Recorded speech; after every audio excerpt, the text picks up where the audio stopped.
నమస్తే అండి. వృషభ రాశి వారికి జనవరి 26వ తేదీ ఆదివారం నుండి ఫిబ్రవరి 1వ తేదీ శనివారం వరకు వార ఫలితములు ఏ విధంగా ఉన్నాయో తెలుసుకుందాం. వృషభ రాశి వారు ఈ వారం ఆదాయ మార్గాలు పెంచుకోవడానికి ఇది మంచి అనువైన సమయం. ఆస్తులు, ఇతర విలువైన వస్తువులు కొనుగోలు చేయడంలో నిర్ణయాత్మకంగా ఉంటారు. నరాలు మరియు ఉదర సమస్యలు ఎదుర్కొనే సమయమనే చెప్పవచ్చు. తీసుకునే ఆహారంలో జాగ్రత్త వహించండి. ప్రతి విషయంలో ఏకాగ్రత మరియు బాధ్యత అవసరం. దూకుడుగా వ్యవహరించకండి.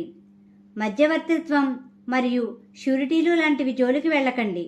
మీరు కొన్ని సమస్యలను ఎదుర్కొంటారు. మిత్రులు శత్రువులుగా మారే సమయమనే చెప్పవచ్చు. ముఖ్యమైన పనులు ప్రారంభిస్తారు. అనుకున్న సమయానికి చేతికి డబ్బులు అందుతాయి. మీకు రుణ సమస్యలు ఉన్నట్లయితే సునాయాసంగా తీర్చే సమయమనే చెప్పవచ్చు. మీరు రుణాలు ఇచ్చినా తీసుకున్నా 1-2 సార్లు ఆలోచించండి. ఖర్చుల విషయంలో దృష్టి సాధించే సమయమనే చెప్పవచ్చు. ఎదుట వ్యక్తులను అంచనా వేసి ముందుకు సాగే విషయంలో విఫలం చెందే సమయమనే చెప్పవచ్చు. ప్రతి విషయంలోనూ కూలంకషంగా వ్యవహరిస్తారు. ఇంట్లో నుండి బయటికి వెళ్లే ముందు ఆంజనేయ స్వామిని స్మరించండి. ఆదాయ మార్గాలు ఎన్నుకోవడానికి ఎక్కువగా కృషి చేస్తారు. ఎంతటి పనినైనా తగిన కష్టంతో పూర్తి చేస్తారు. ఇంట్లో కానీ వ్యాపార ప్రదేశాలలో కానీ లక్ష్మీ గణపతి యంత్రాన్ని పెట్టండి. ఉద్యోగస్తులకు చిన్నపాటి ఒత్తిళ్లు ఉన్నప్పటికీ చివరికి అనుకూలంగా ఉంటుంది. తోటి ఉద్యోగస్తులతో సమయానుకూలంగా ఉండండి. వ్యాపార రంగంలో ఉన్నవారు కష్టంతో కూడిన లాభాలు గణిస్తారు. భాగస్వామ్య వ్యాపారస్తులు ఏకాగ్రత అవసరం. ఈ వారం పెట్టుబడులు పెట్టేవారికి అనుకూలంగా ఉంటుంది.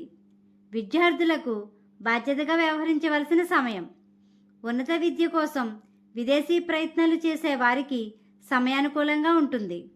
మీకు మార్గమధ్యలో గోమాత కనిపిస్తే ఏదో ఒక ఆహారం పెట్టండి. వివాహ ప్రయత్నంలో ఉన్న వారికి శుభదాయకం. జీవిత భాగస్వామితో స్వల్పపాటి చికాకులు ఉండే సమయమనే చెప్పవచ్చు. ప్రేమానురాగాలతో ముందుకు సాగండి. కుటుంబ సభ్యుల నుండి అండ నిలుస్తారు.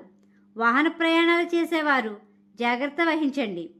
స్నేహితులు మరియు కుటుంబ సభ్యులతో స్వల్పపాటి విభేదాలు వచ్చే సమయమనే చెప్పవచ్చు. ఈ రాశివారు శ్రీరాముణ్ణి, కలియుగ వెంకటేశ్వర స్వామిని పూజించండి. గోమాతకు ఆహారం పెట్టండి. ఈ విధంగా చేయడం వల్ల ప్రశాంతత పొందుతారు. మా వీడియో కానీ మీకు నచ్చినట్టయితే లైక్ చేయండి, షేర్ చేయండి, కామెంట్ చేయండి. ఇలాంటి మరెన్నో వీడియోస్ కోసం మా ఛానల్ని ఇప్పుడే సబ్స్క్రైబ్ చేయండి.